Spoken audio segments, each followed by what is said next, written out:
আসসালামু আলাইকুম সবাইকে। আশা করি সবাই ভালো আছেন। আলহামদুলিল্লাহ আমরাও ভালো আছি। তো আজকে আমি 10 মিনিটে একটা নাস্তা রেসিপি আপনাদেরকে দেখাই দেব।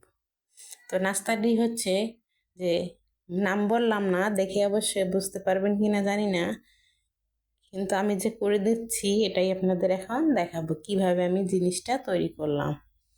তো প্রথমে আমি 2-3টা শুকনো মরিচ ভেজে রেখেছিলাম, এখন আমি হাতের সাহায্যে ভেঙে নিচ্ছি সুন্দর করে। তো ভাঙার সময় একটু লবণ দিয়ে দিয়েছিলাম, লবণটা দিয়ে ভেঙে নিয়েছি। তারপরে এখানে দেখুন ধনেপাতা দিয়ে দিলাম, পুদিনা পাতা দিয়ে দিচ্ছি, তারপরে আরও কিছু দেবো, আপনাদের দেখাই দেবো। তো একটা মরিচও দিয়ে দিয়েছি, কাঁচা মরিচ। এটা আসলেই একটু ঝাল হলে ভালো হয়, আর রমজান মাসে রোজা থাকার পরে ইফতারের পরে যদি এটা একটু ঝাল ঝাল টাইপের কিছু খাওয়া যায় তাহলে খারাপ কিন্তু হয় না, অবশ্যই ভালো হবে। তো তারপরে এখানে আমি ভাজা জিরা মশলা দিলাম, একটু গরম মশলা গুঁড়া দিয়ে দিলাম, চাট মশলাও দিয়ে দিয়েছি। তো এখন আমি সুন্দর করে এটা হাতের সাহায্যে ভেঙে নেব। তো আপনাদেরকে দেখিয়ে দেব আমি এখানে আরও কী কী দিয়ে দিচ্ছি। তো এখানে আরেকটা জিনিস দেবো, সেটা হচ্ছে পেঁয়াজ। তো পেঁয়াজটা আমার ফ্রোজেন ছিল ফ্রিজে, যার জন্য এরকম লাগতেছে। আসলে রমজান মাস বলতেই কথা যে একটু কাজটা কিভাবে আগে যাবে, মানে তাড়াতাড়ি হবে, সেজন্য পেঁয়াজটা কিন্তু আমি কেটে রাখছিলাম। তো ওটাই এখন আমি দিয়ে দিচ্ছি। তো আমি কিভাবে নাস্তাটা তৈরি করি ওটাই আপনাদের দেখিয়ে দেব।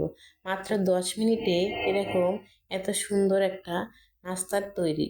কিন্তু এই নাস্তাটা আপনারা মানে ছোট বড় সবাই অনেক মজা করে খেতে পারবে, মানে পছন্দের নাস্তাটা। তো চলুন এখন আমি দেখিয়ে দিই এখানে আর কি দিচ্ছি।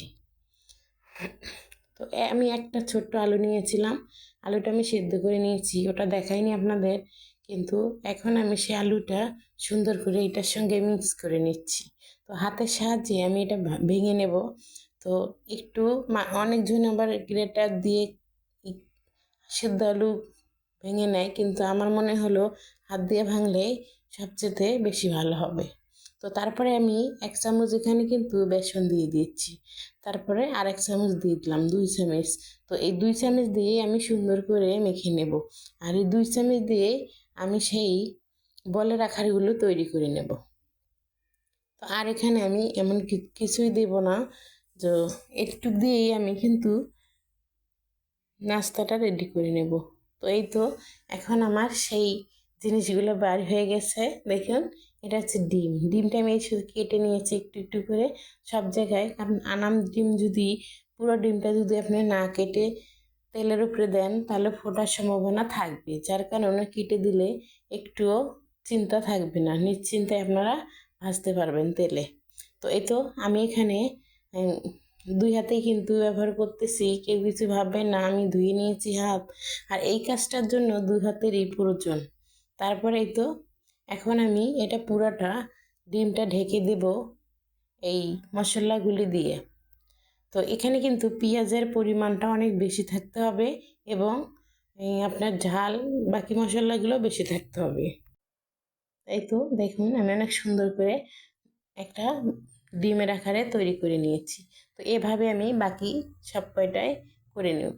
তো আর একটা দেখাই দিলাম আপনাদের। দেখুন সুন্দর করে এভাবে যদি একটু মুড়িয়ে মুড়িয়ে দেওয়া যায় তাহলে পুরো ডিমটা ঢেকে যাবে, আর ঢেকে গেলেই অনেক সুন্দর হয়ে যাবে। তো দেখুন আমি পরে আপনাদেরকে কী করে দেখাই ওটাই আপনাদের দেখাবো, আমি কি করি ওটাই আপনাদের দেখাবো পরে। তো আমার বানা হয়ে গেছে, কিন্তু দেখাই দিচ্ছি আপনাদেরকে। দেখুন কিভাবে আমি এটা করে নিলাম। তো এই তো আমার এটা শেষ। এখন আমি দেখিয়ে দিব আপনাদের আমার ডিম চপগুলো কেমন হলো। আসলে এটার নাম হচ্ছে ডিম চপ, ঝাল ডিম চপ হবে।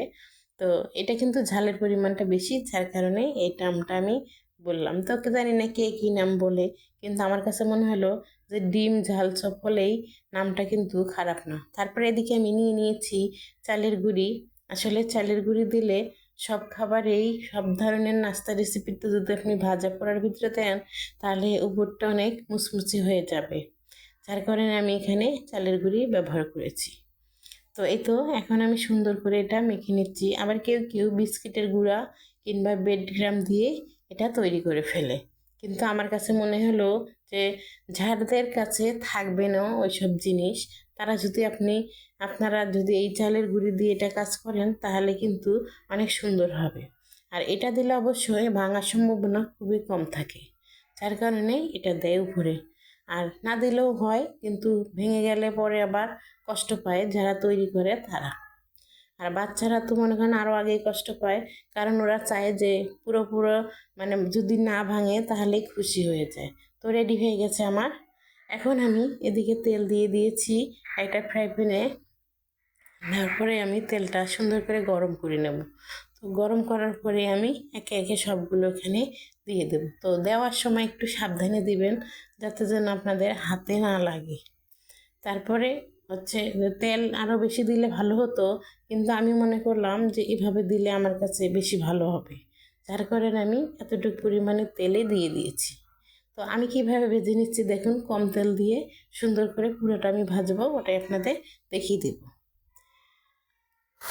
তো এই তো এক পাশটা সুন্দর মতো হয়ে যাচ্ছে।